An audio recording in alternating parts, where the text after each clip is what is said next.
안녕하세요. 팔란티어 주주 여러분. 온다스가 2분기 실적 발표에서 팔란티어를 힘의 배가 장치라고 반복해서 표현을 했습니다. 최고 재무 책임자인 닐 레어드는 파운드리와 워프스피드를 계속 도입하는 게 영업비용과 투자 항목에 들어간다며 이게 인수기업 통합과 상용화, 매출 성장을 위한 인프라 구축에 쓰이겠다고 설명을 했습니다. 회장 겸 최고 경영자 에르브룩은 온다스 본사 차원에만 약 2,900만 달러가 성장 관련 영업비용으로 나갔는데 여기에 팔란티어와의 협업을 포함한 운영 플랫폼 구축에 들어간다고 짚었습니다. 매출 성장을 위한 투자라고 명시한 항목 안에서 파트너사 이름이 콕 집어 들어갔다는 것도 이 협업이 부수적인 비용보다 성장 전략의 핵심 축으로 다뤄지고 있다는 뜻입니다. 재무 담당자 임원부터 최고 경영자까지 실적 발표에서 같은 이름을 반복해서 언급했다는 대목이 이례적으로 다가오는데 한 사람의 립서비스보다 회사 전체가 이 파트너십을 핵심 지출 항목으로 취급하고 있다는 뜻입니다. 온다스 센티널의 최고 경영자 라이언 하트먼은 파운드리와 데이터의 업무 흐름, 의사결정을 하나로 잇는 공통 운영 체계를 만들어주고 있다고 설명을 했죠. 경영진에게는 실시간으로 전체 상황을 보여주고 제조와 공급망, 비행 운영, 재무를 넘나들며 팀 간 협업을 통해서 그것을 가능하게 해준다는 것입니다. 인수기업을 통합하고 사업 범위를 넓히는 지금 시점에 이 인프라가 효율적 확장을 뒷받침하는 힘의 배가 장치가 되고 있다고 덧붙였습니다. 제조와 공급망, 비행 운영, 재무처럼 성격이 전혀 다른 부서들이 하나의 소프트웨어 안에서 같은 데이터를 보고 있다는 게 핵심이죠. 원래 이런 부서들은 각자 다른 시스템을 쓰다가 필요할 때마다 사람이 손으로 정보를 옮기는 경우가 많은데 그 과정 자체가 사라진다는 뜻입니다. 부서 간의 이런 수작업 전달 과정에서 오류나 지연이 자주 생기는 걸 감안하면 이 변화의 실제 업무 속도에 미치는 영향도 작지 않습니다. 인수기업을 통합하는 속도에 대해서도 하트먼은 파운드리 덕분에 새로 인수한 조직을 기존보다 훨씬 빠른 기간 안에 온다스 생태계로 들어올 수 있다고 말했습니다. 월드뷰를 인수한 지 일주일 만에 관련 도구가 실제 가동에 들어갔고 디자인과 월드뷰 통합 작업에도 이미 쓰이고 있다고 했습니다. 인수합병에서 가장 시간이 오래 걸리는 구간이 보통 시스템 통합입니다. 서로 다른 회사가 쓰던 소프트웨어가 데이터 형식을 맞추는 데는 몇 달에서 몇 년이 걸리는 경우가 흔한데 일주일 만에 도구가 가동됐다는 건 이 구간 자체를 극적으로 줄였다는 뜻입니다.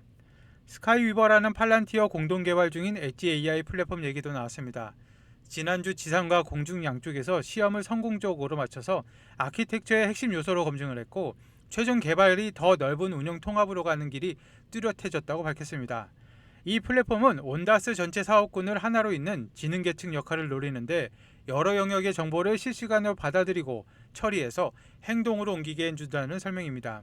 지상시험과 공중시험을 같은 주에 나란히 진행했습니다. 서로 다른 환경에서 동시에 검증을 받았다는 건 이 플랫폼이 특정 임무 하나보다 여러 도메인을 아우르도록 설계됐다는 걸 실제 시험으로 확인했다는 뜻이죠. 스카이유버가 수주 파이프라인에 미치는 영향을 묻는 질문에는 고객이 지휘 통제 체계와 연결돼야 하는 프로그램이나 인물 자율성에 필요한 사업에서 수주 확률이 올라가고 있고 이게 교차 판매 증가로도 이어진다고 답했습니다. 기술적으로는 파운드리와 워프스피드 위에서 전사적 지원 관리와 자재 관리, 재고 관리, 재무 시스템에 읽고 쓸 수 있는 AI 에이전트를 팔란티어와 함께 설계했다고 밝혔습니다. 이걸로 사업 전체 하나를 통합해서 파악하고 공급망 제조 공정에서 그리고 지금 팔란티어뿐만 아니라 기술주들이 약세를 보이고 있습니다. 지금 주주분들이 필요한 게 뭘까요? 정보와 그 정보를 바탕으로 분석을 할 줄 알아야 합니다. 하지만 여러 주주분들이 분석할 시간이 없죠. 그래서 제가 구독자분들을 위해서 분석 프로그램을 하나 만들었는데 100% 무료로 제공을 해드릴 겁니다. 모든 정보와 시세를 실시간으로 연동해 놨기 때문에 아이온큐뿐만 아니라 미국 주식, 국내 주식 모두 확인 가능하며 공시 등 중요 내용 일정까지 연동을 해서 알람 기능까지 추가해 놨으니까 놓칠 일이 없으실 겁니다. 그리고 실시간 뉴스까지 연동을 해놨기 때문에 필요한 뉴스까지 꼼꼼하게 챙겨보실 수가 있습니다. 그리고 분석 예시를 보여드릴 건데 아이온큐에 관한 모든 차트 분석과 수급, 펀더멘탈, 모멘텀 등 필요한 내용을 실시간 자료를 바탕으로 분석을 해드립니다. 개인 투자자분들이 가장 부족한 건 정보력이기 때문에 이 분석기 하나만 사용하시면 부족한 부분을 해결하실 수가 있죠. 이 분석기의 장점은 바쁘신 분들이 알기 쉽게 모든 종목에 대한 걸 분석을 해준다는 겁니다. 아이온큐, 팔란티어, 테슬라, 마이크로소프트, 엔비디아, 삼성전자, SK 하이닉스 등 상장된 모든 종목들을 분석을 해드립니다. 필요하신 구독자분들은 100% 무료니까 좋아요만 눌러주시면 되시고, 신청하시는 방법은 영상 끝부분에 나오니까 끝까지 영상을 봐주시면 감사하겠습니다. 그리고 Y 콤비네이터 최고 경영자 게리타는 피터 틸이 건넨 팔란티어 창업 멤버 제안을 거절하고 마이크로소프트에 남아있다는 걸 20억에서 40억 달러짜리 실수였다고 말했습니다.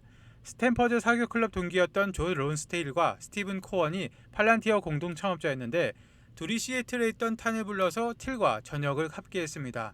Y 콤비네이터를 이끄는 지금의 게리타는 스타트업 업계에서 손꼽히는 영향력을 가진 인물이죠. 그런 사람이 커리어 초창기 결정 하나를 놓고 수십억 달러 단위로 후회한다고 공개적으로 밝혔던 것 자체가 팔란티어의 초창기 합류 기회가 그만큼 희소했다는 사례에 해당합니다. 틸은 이게 맞는 선택이라고 확신하며 당시 마이크로소프트 연봉과 같은 7만 달러 수표를까지 제시를 했지만, 타는 곧 레벨 60으로 승진할 것 같다면서 거절했고 실제로는 승진을 했죠. 당장 눈앞에 확실한 승진과 이제 막 시작한 스타트업의 불확실한 지분 중 하나를 고르는 순간이었습니다. 결과만 놓고 보면 안정적인 선택이 20억에서 40억 달러의 기회비용으로 돌아왔는데, 창업 초기 팀의 가치를 가늠하기 얼마나 어려운지 담고 있는 사례이기도 합니다. 팔란티어가 더 많은 기업과 정부의 AI를 깔수록 소프트웨어 밖에서 먼저 막히는 지점이 있는데, 계산을 현실에서 돌릴 전력 인프라입니다. 2026년 IEA 최신 보고서를 보시죠. 2025년 전세계 데이터 센터의 전력 사용량은 1년 만에 17%가 늘었고, AI 중심 데이터 센터는 무려 50%나 폭증을 했습니다. GPU를 더 꽂는 것만으로는 해결되지 않는 문제인데, 전기를 렉 안까지 얼마나 작고 빠르고 효율적으로 넣느냐가 다음 경쟁이 되었습니다. 엔비디아가 공개한 자료는 더 직접적입니다. 다음 세대의 AI 렉은 1메가와트 이상을 요구하는 것이죠. 기존 54V 구조를 그대로 쓰면 한 렉에 구리만 최대 200kg, 전력 선반은 최대 64렉 유닛을 필요합니다. 계산 장비를 넣어야 할 공간이 전원 장치로 차버리는 것이죠. 그래서 엔비디아는 2027년부터 데이터 센터의 전력 구조를 800V 직류로 바꾸겠다고 했습니다. 그런데 800V를 GPU가 쓰는 낮은 전압까지 내리려면 전기를 덜 버리고 더 빠르게 바꾸는 반도체가 필요합니다. 여기서 기존 실리콘보다 중요도가 커지는 소재가 지라갈륨 GaN과 탄산규소 SiC입니다. 그리고 일반 투자자분들에게는 아직 생소하지만 이 두 기술을 함께 개발하는 미국 상장사가 있습니다. 회사 자료만 보고 믿을 수는 없겠죠. 그래서 다른 증거를 갖고 왔는데, 엔비디아가 공개한 800V 생태계의 실리콘 파트너 명단에 이 회사가 들어가 있습니다. 이 회사는 올해 GTC 2016에서 800V를 6V로 한 번에 낮추는 20kW 보드를 공개했습니다. 목표 피크 효율은 97.5%, 그리고 250kW급 고체 변압기까지 시연을 했습니다. 그리고 더 중요한 시점이 있는데, 이 회사는 글로벌 파운드리스와 미국 내 GA인 개발과 생산을 위한 장기 파트너십을 맺었습니다. 목표 생산 시점은 2026년 후반입니다. 엔비디아의 2027년 800V 본격 전환보다 앞서 양산 기반을 맞추겠다는 일정입니다. 기술 발표가 실제 납품으로 넘어가는지 확인할 구간이 바로 지금부터인 이유입니다. 현재 이 종목은 52주 고점에서 크게 내려왔고, 결국 확인해야 할 건 세 가지입니다. 미국의 양산 일정, 그리고 800V 고객 인증, 그리고 고전력 부분의 매출 전환입니다. 그리고 이 종목과 AI 분석기 신청 방법은 아주 간단합니다. 영상 하단에 더보기를 누르시고 링크를 클릭하시면 이 신청 페이지가 나오는데, 전화번호와 함께 제출하기만 눌러주시면 끝입니다. 오늘 영상 끝까지 봐주셔서 감사합니다.